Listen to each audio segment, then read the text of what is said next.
to Soberfellas. I'm Scotty, that's Motty. This is the second episode in a new venture that me and thee are going to do about sobriety. My, at time of counting, 3.5 months, him 10.5 years, but who's counting? You know, it's one day at a time, so we're level pegging, as I like to see it. Yeah? See, 20 seconds in, we're already talking about pegging. No, you are right. We are one day at a time. It is the same. So I'm not going to sit here and go, because it does mind me when people say only. I'm not having to dig at you, but like, well, you said, I'm only this, I'm only that. Listen, it's not easy at times getting sober, even for a day. So one day at a time, and everyone deserves credit if they're managing to sort of, you know, stay sober or keep sober if they're trying to, or if they're just trying to sort of have some sort of working relationship or decent relationship with alcohol, because that can be difficult. Yeah, it really can. So I'd tip my hat to anyone who's sort of managing to make that work. Anyway, enough about all that nonsense. Do you like the new logo? Go on. If I was drunk, I wouldn't have been able to do that. Go on. Do you like it? See how he just throws that in? Shit. If I was drunk, I wouldn't have been able to do that. In case you didn't get that subtle little hint, Scotty made the logo, and I've got to give him credit. He listened to the instructions that I gave him, and he carried them out to the letter. Wow. So well done. Well done, yeah.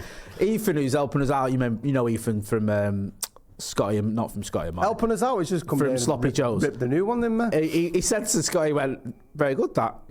Did you use AI? Everything nowadays is going to be post and pre-AI, innit? Do you know what made me laugh, right? BC. I did something for Paddock at a weekend once. I was on my own on a weekend. You do stuff for Paddock? Other than, you know, presenting, managing the channel, bringing, you know, sponsorship deals in, doing a bit of editing and the occasional thumbnail. You no, should not put that really. on social media. No, listen, I don't do loads. I only do presenting. But when it was on a weekend, I had to do a thumbnail. So I thought I'll try something different. So I'll try and use AI for a thumbnail, right? So if I used AI to make this thumbnail, right? And if I didn't use AI, it would have been me making the thumbnail without AI. And one of the first comments was, "This looks like it's been made by AI, costing people the jobs there." I was like, well, we're not. Like, it's still me doing it. Who said that? Some comment on the thing. Was Ethan in that day? Yeah. I was like, what? It's not. Yeah. So that is an AI. You've made that yourself, haven't you? I have indeed. And I was watching The Sopranos when I was doing it, even though the tagline is a nod to Goodfellas. But, you know, I do love a mafia flick. But I was watching The Sopranos, and it was the episode where Chrissy gets into it with, his name's going to escape me, Silverwings. Paulie Walnuts. In the bar about being sober. Right, yeah. So it got me thinking about, when is a problem a problem? Like, what are the like telltale signs? Do you remember at any point in hindsight? Question. So not the moment that you decided to get sober. Not rock bottom. Not rock bottom, but like, you know, if you were to go back through the beer mats, sort of like going through Hansel and Gretel in reverse towards the Weatherspoons, what would be the sort of pinpoints where you go like, you know what, that should have been a sign that maybe there's an issue here? What would be the first sort of things you'd say? I remember when I got a job at Asda, when I was thinking... And that forced you to drink? Yeah, well, you're not far off. When I was 16, and I remember, like, buying, I think I might have been 16, 17, buying beer quite a lot from Asda on the Whoops aisle. Do you know what I mean? Obviously, I was underage, but... On the Whoops aisle? You used to get, like, an aisle where you had Whoop stickers. Like, so you'd say there was, like, a damage, like... Oh, right. Yeah, I right. mean, you got whoops or whoops. Whoops, I don't like call it whoops. It's whoops, innit? Whoops, yeah. I don't know why I call it whoops. That's weird. I had like whoops there. No, you're right, it is whoops. Okay. So you have whoop stickers on, right? And someone may have, you know, put 10p on a crate of Stella and taken it to the checkout, someone you knew worked there, and that you worked with, and bought a crate of Stella for 10p. That kind of thing may have gone on. That's ingenious. Not that I did that, because that would be illegal. Yeah. But yeah, I used to buy beer quite a lot. I remember like mum and dad flagging it up that I was drinking quite a lot and bringing it home, and I was only young, and they were okay with me drinking, but they were like, you know. And I used to buy, remember they used to sell Thunderbird, I used to buy that quite a lot as well. What was Thunderbird? I don't know, it's weird. No, it was like a kind of, I don't know, like some sort of, it's like wine but not wine, and like a spirit but not a spirit. It was like in between. Like a book fast sort of. Sort of, but a bit better. So yeah, that was when I first sort of noticed that maybe I liked drinking a bit more than everyone else. Right, okay. I remember going to that Asda when I stayed at your house, actually. Oh yeah, the one in the big one in Trafford Centre. Yeah, man, massive. Yeah. I remember when they were building it. And also, I remember when I started going out drinking with my mates, And I always like was getting steaming, always wanted to stay out, and always like, do you know what I mean? Had to drink just until there was no more drink left. That I was always the same in that sense. That it was always a competition. Yeah. Like drinking became a sport. Yeah. So much we used to do this challenge that someone invented and said, oh yeah, if you're a real man, if you can drink 4 pints in 20 minutes. 4 pints in 20 minutes is insane. Yeah, right. That's a lot. So whoever started that off, and it might have been me, so me and the group of mates every weekend would try to do this for some reason. 4 pints in 20 minutes. And I think it's something that I'd I'd seen pissed and made it up. And then we used to try it. And then, like, I've seen people in many a state off the back of that, like thrown up over pool tables and falling into bushes and all sorts of stuff. And I think Nathan might have done it once. But yeah, that's just like... That's a lot. That, isn't it? Like I could neck a pint, I could do that easy. Yeah. But not 4 of them. 4 of them, mate. Just the gassiness itself is like just alcohol, but you're gonna be you're gonna be steaming after that. Yeah. So that was probably a sign. But everybody else was doing it. So it's like, well, if everybody else is like treating it like a competition, I can stay out longer than you. Yeah. Or I get to 11 o'clock. Let's go top shelf. Yeah. I don't want a Jack Daniels. I want a double Jack Daniels and 2 shots of Sambuca. Yeah. Do you know what I mean? And after that, get me a Jaeger bomb, and then we'll go to town. Yeah. It's 2 o'clock in the morning. Town's not open. We'll phone someone. Yeah. And it became like a game. Yeah. No, that's true. I've had. That was always the way. Staying out, keep going. Like increasing the amount of alcohol, like the drinks, the alcohol content in the drinks, like saying going top shelf, getting on the spirits, all that. Ringing Crate Man if it was Crate Man, if it was short. Do you remember him? There was always somewhere to go, someone's house to go, or like you say, going out to go to town. But is that not just being young?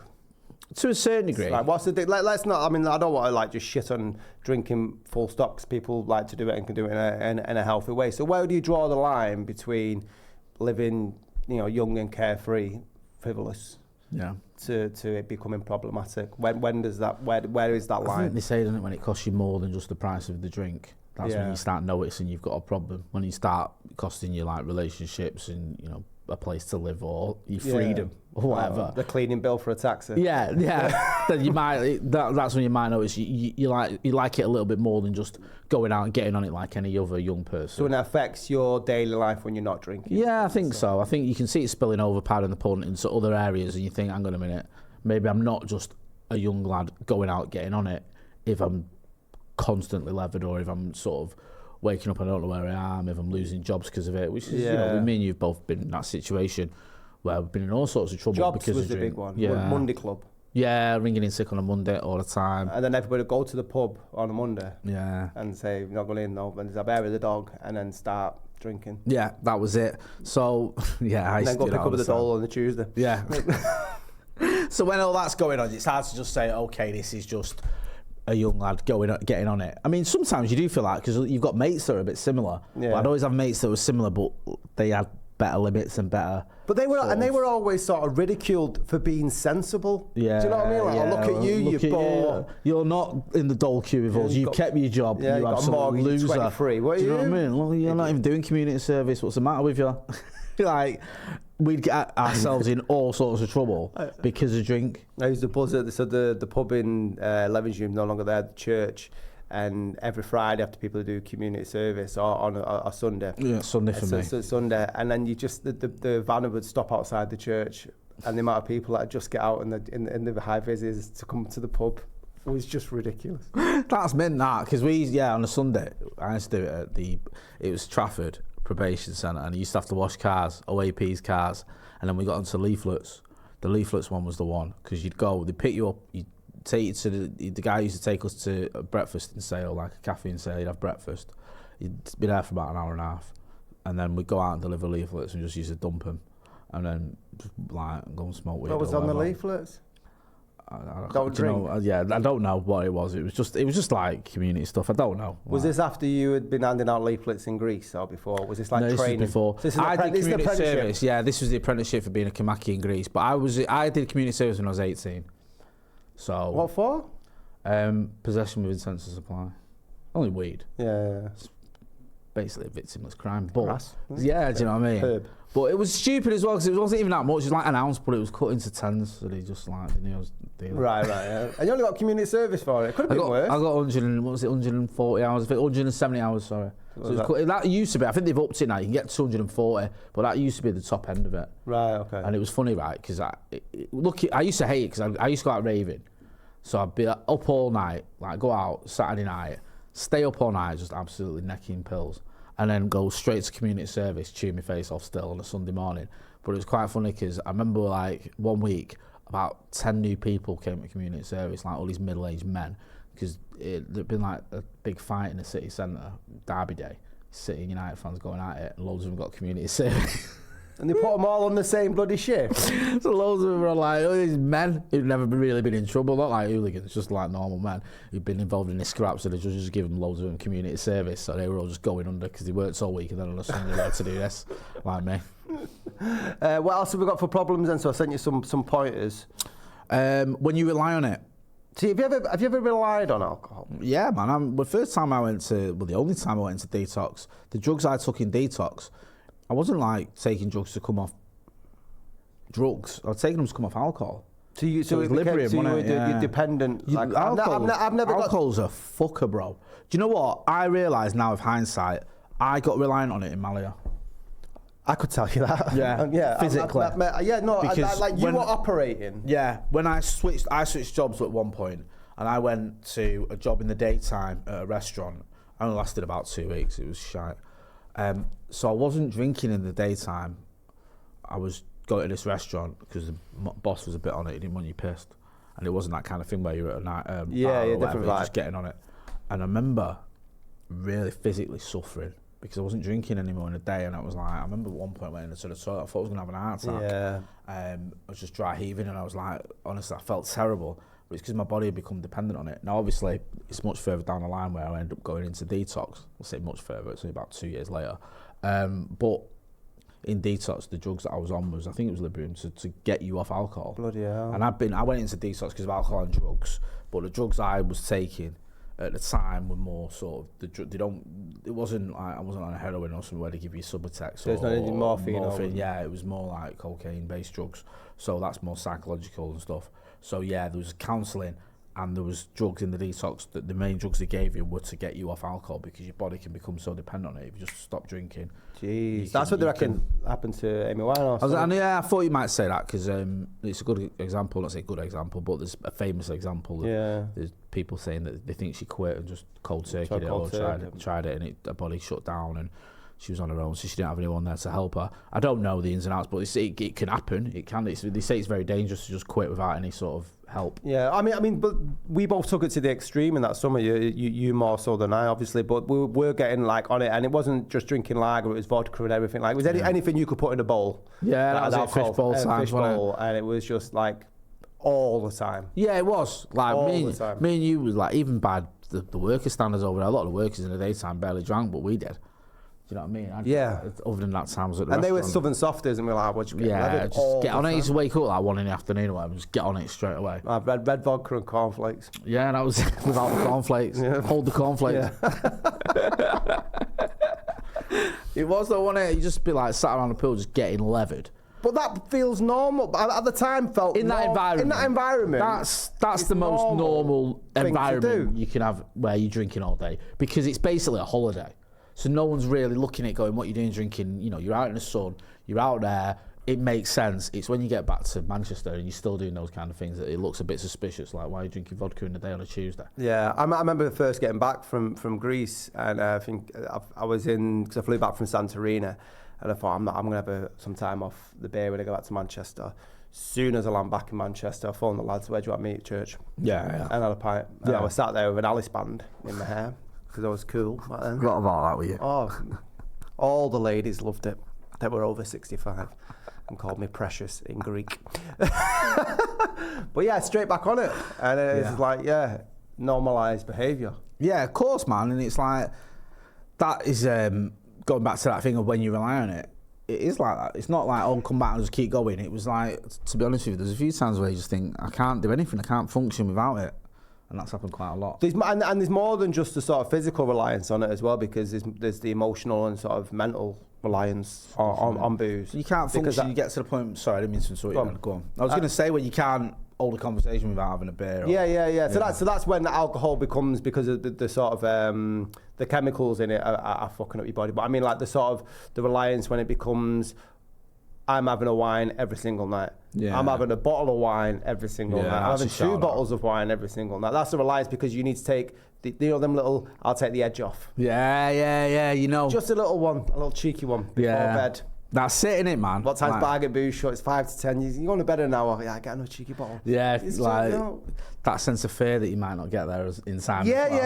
Like, what's going to happen if I don't? I'm gonna have less of an hangover. Yeah, honestly, I've been there so many times. So yeah, I think we've all been in them situations where you're relying on it, like you say, for like a bit of a crutch. Yeah, like, that's become that's if anything been the most problematic thing for me, is that when going through shit, it's like, I've always known alcohol because I've been brought up in a sort of environment of heavy drinkers, that when the shit hits the fan, let's go for a pint, man. The shit's in the fan because of pints, and that becomes the sort of go-to. Nah, 100%. That's it, innit? It's that environment. It's like, you have a drink around social events. You have a drink when you're going through something. You have a drink to celebrate.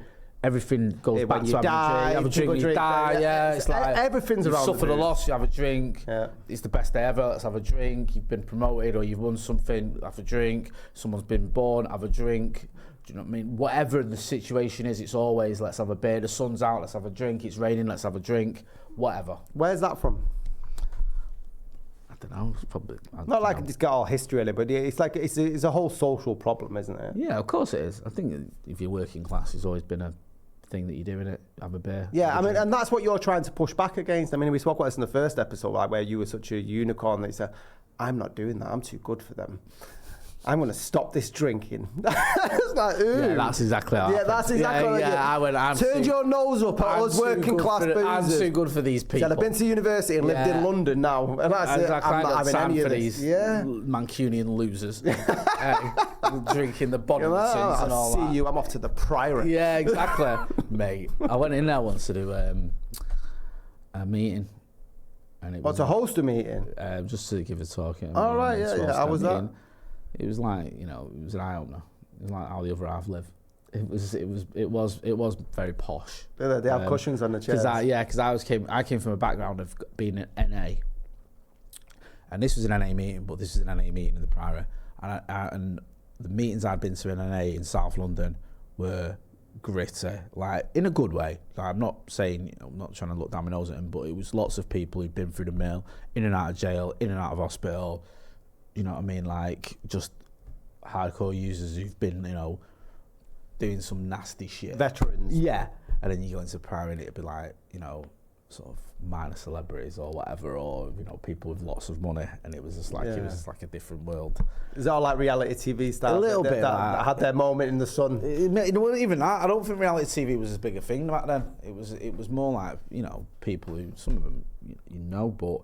Yeah, it felt different, put it that way. It wasn't like most of the meetings I've been at before, and I felt a bit like, what am I doing here? And it was me that was talking for everyone. And what were they supposed to learn from you? Did you sort of relay your story? Or? Yeah, I mean, 12-step is, it's sort of, you talk about doing the steps, you talk about, your sponsorship or whatever, but a lot of the time when you do a show like that, it'll just be talking about your story of using and how you got clean and the things you do on a daily basis to stay clean. It's a lot of it just ends up being, about you using and where it took you, and how that's sort of different now in NA or CA or AA or whatever. What do you think that people take from that?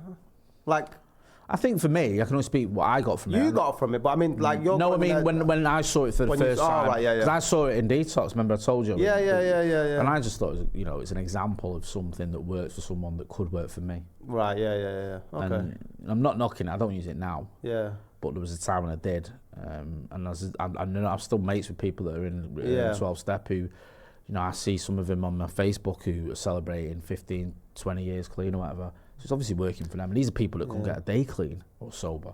So obviously works for them. So Case studies. yeah, there's whatever works for you. Yeah. And I'm just fortunate in the sense that what works for me at the minute is just I've been able to put down a drink and not pick it up, which would have been insane 15 years ago, or whatever, or 12 years ago. But that is literally what I've done, which is weird, but that's my story, and I have to sort of temper that by saying that's not going to work for everyone. If they just want to stop drinking, a lot of people can't just go, right, I'm not going to drink anymore, and I'll do it. I tried doing that for years and it didn't work, but that's what works now. More power to you for sharing the word. What's next on their tolerance levels? I think in that, isn't it? You know what, right? This whole when tolerance increases thing.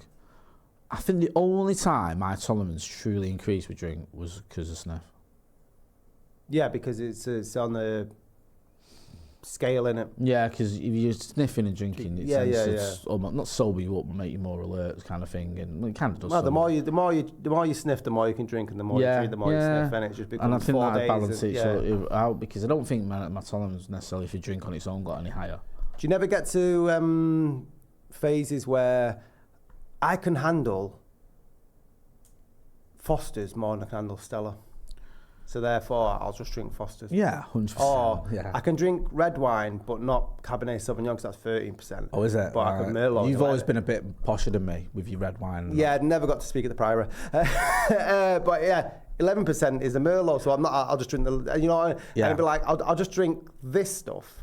Right. And that's causing me the problems. And it's like, I can drink more of that, more of that. Now, there is an element of that. Yeah, that's a good point, that, because I think Foster's used to be one of those, or Carlin. Carlin was always taste like piss. Was it? I mean, Foster's wasn't. Yeah, whereas Stella was a bit more. You Stella could feel that. You could feel that. I think. I think you know the difference when you. Stella's like having a fist down your throat, or like punching your liver. Yeah, that's true. And cider used to be like that for me as well. Cider was. I used to drink cider quite a lot. Do you remember that summer of the Bulmers and Magners? Yeah, and ice and all that. Ice. Everyone got onto that. Yeah, like the ice movement in Manchester has gone through the roof. I just associate that with sniffing though. Ice? The Bulmers, Magners era, because I was bang on the snizzle at the time. And I used to go in the pub and everyone would be at it. And it was when everyone was drinking that. Yeah, me myself included, but also sniffing. I'm not going to refer to it as a good summer. No. I think. Are you allowed to do that? If you got to be honest about it. You can't, right? One of the things is, there's no point in pretending that every time you drank it was rubbish. You got to be honest. Like, eventually it became unmanageable. And eventually the bad times outweighed the good, for me. Yeah. But there was a time when you had a drink and you had a good time. Oh, mate, all the times I've been drunk or high, I've been great.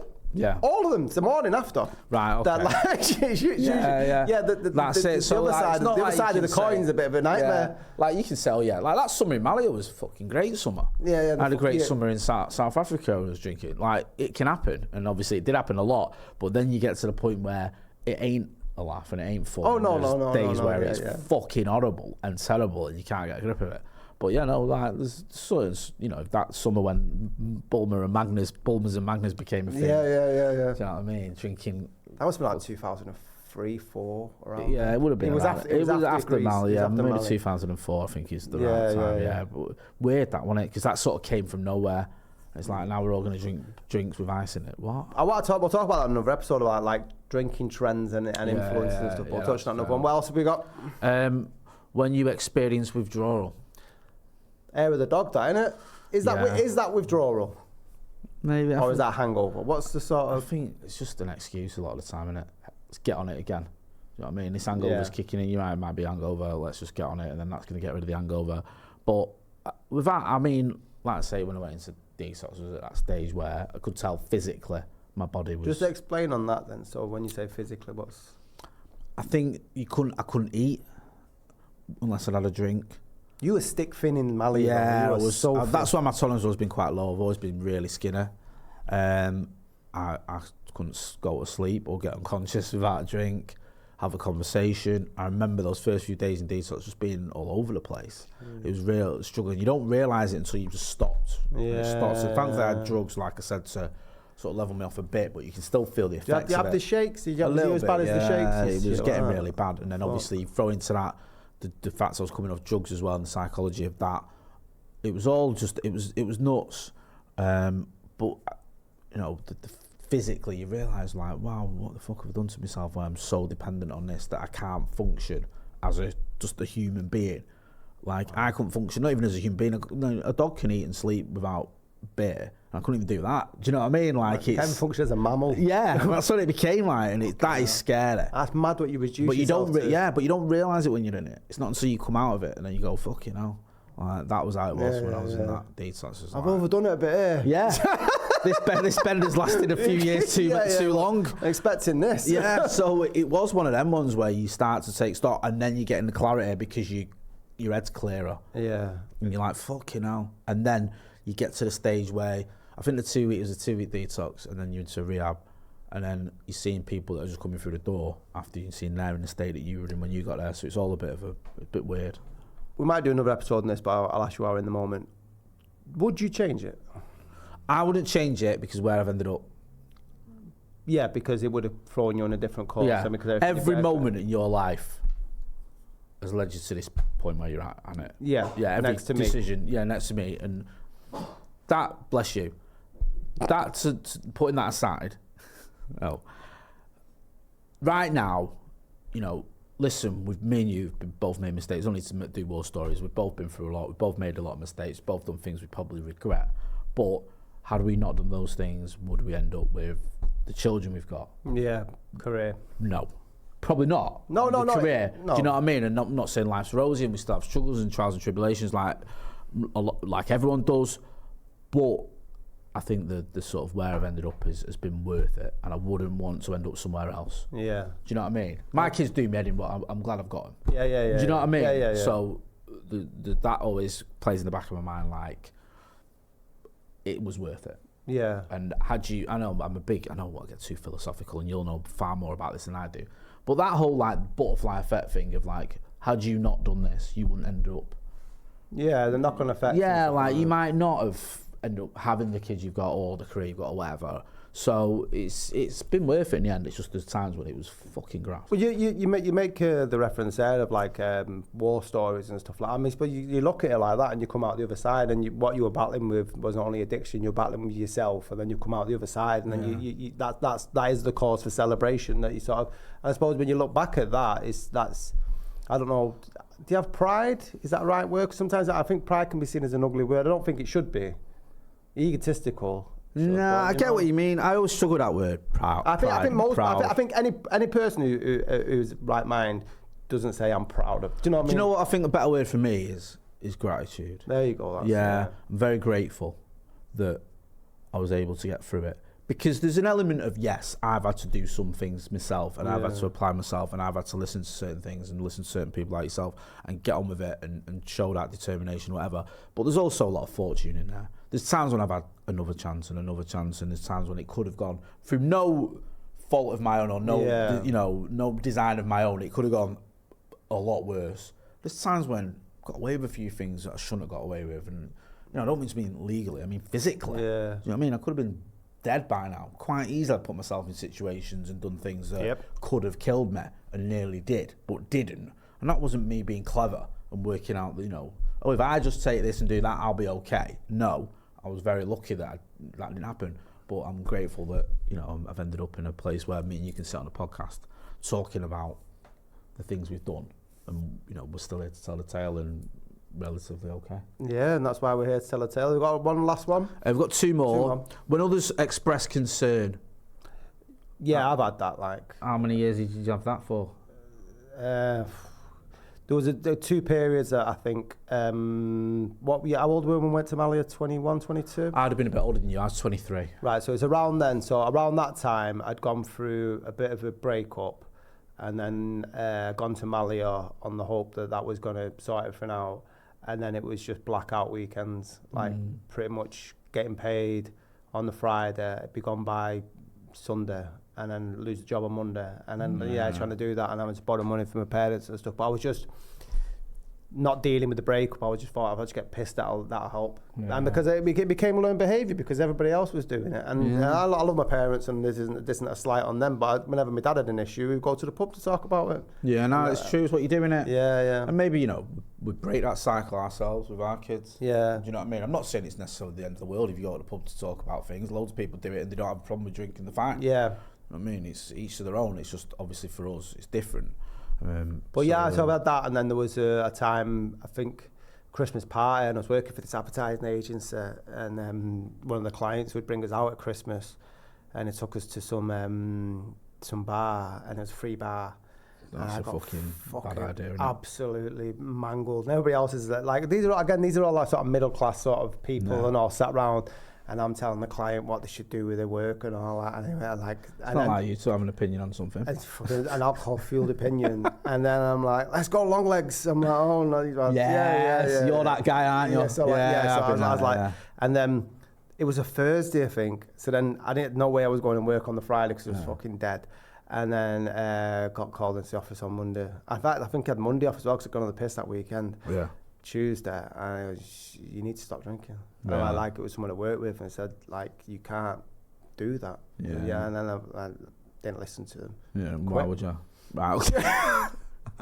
I'll show them. Yeah. I did a similar thing I worked at the cinema for a bit, and I remember we had a staff do, and I was fucking steaming, kicking off and all sorts. It's been an absolute balloon.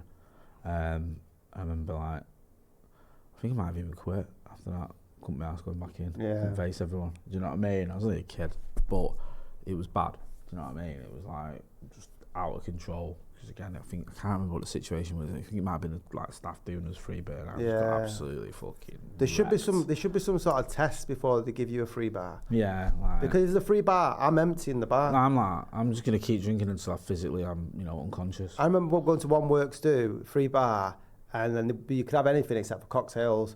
So I'm like, okay. What do you put in Long Island iced tea? I was having South Africa. So then they just give me short measurements of all the ingredients to get my own glass, and then I'd make my own because they could serve me like that. But of course, in a Long Island iced tea, you have different measurements for. I was just throwing fucking everything. I woke up in a cupboard. No word of a lie. Woke up in a cupboard to a cleaner opening, and I'm hugging a fucking didgeridoo, right? In a didgeridoo. A didgeridoo walkabout bar at like 7 in the morning. This woman shit herself because she's got an Uber, I've got a didgeridoo. What the fuck's going on? And I'm like, and then I went to work. Oh my god, yeah. I didn't bring the didgeridoo on the radio. One final one. Yep. When you feel out of control. Is that out of control during booze? Because isn't that the whole point? Yeah, I don't think you feel until the day after, do you? Or in retrospect. I think at the time. Retrospect, yeah, not at the time. You feel invincible, you feel full of beans, you feel like the funniest, greatest guy ever. And then it's only like when you call in the office next time you didn't work, or when you wake up in the cell that you realise maybe you're not the best person. Yeah. Out of luck at that point. Yeah. So yeah, I've had a few times like myself. But at the time you don't feel out of control. It's when you have to take stock and you have to suffer repercussions and you've lost something out of it. You think, I'm gonna make this is out of control. But then again, a lot of the time the answer is just get on it again. Yeah. Which is like what you did when you said like you went to work do and then you carried on drinking in the weekend, and I've done that so many times. Yeah. So I mean, it's easily done, isn't it? There's no chemical solution to a spiritual problem. Very well said. I thought that was from The Sopranos, but it's from. What's it from? It's from the book. The book? The Big Book? It is called The Big Book, actually. Is it? Yeah. No, piss off. The AA one. The AA one, that's right, innit? Yeah. I heard that and I thought, I knew I had. I think it is, yeah. When I'm first time in rehab, they got you to read that. Yeah. I can't barely remember any of it, to be honest with you. Well, that stuck with me because I've always felt like in sync with Chrissy from The Sopranos. I'm sure you have for many a reason. Yeah. And then it's like, I seen that for, yes! Yeah. Do you know like that DiCaprio meme? Yeah. That's like, he's talking to me there. And then I remember saying it to you and you went, yeah, it's from the AA there. So you just ruined it. Sorry. I remember, that book, because it's written in wasn't it written in the 50s or something? I have no idea. There's so there's certain things they talk about. One thing I remember that book was they were saying like if your hobby was, or if you had a mate whose hobby was running in front of cars, and like he's doing this, he's running in front of cars, and then like one time he gets it and breaks his hand. Do you know what I mean? Then he carries on doing it, and next time he breaks his arm, and the next time he breaks his leg, and he keeps doing it. You think he was mental, but that's what alcoholism is like. When you keep doing it and keep getting more and more hurt, but you carry on. Do you know what I mean? That's the insanity. And I was like, I remember reading that and thinking, yeah, that makes sense. That makes a lot. Yeah. That's similar to the Einstein quote. Isn't it? The definition of insanity is doing the same thing again and expecting different results. Yeah, there's a lot of sayings like that, like the thinking that got you into this trouble can't get you out of it. That kind of thing. It's like you can't just keep doing the same thing. Yeah. So yeah, no, there's loads of them. We'll have more of them. Right. Okay. We'll be talking next hangover horrors. Where have we woken up in some horrible places? I've got a shocking one that involves UV away, but make sure you're getting in touch with the show. Scotty and Motty at gmail.com. Let us know if you're trying to get sober, if you've got any questions for us or anything at all you want to chat about. I've been Scotty, that's been Motty. We are the Soberfellas. We shall see you very soon. Welcome.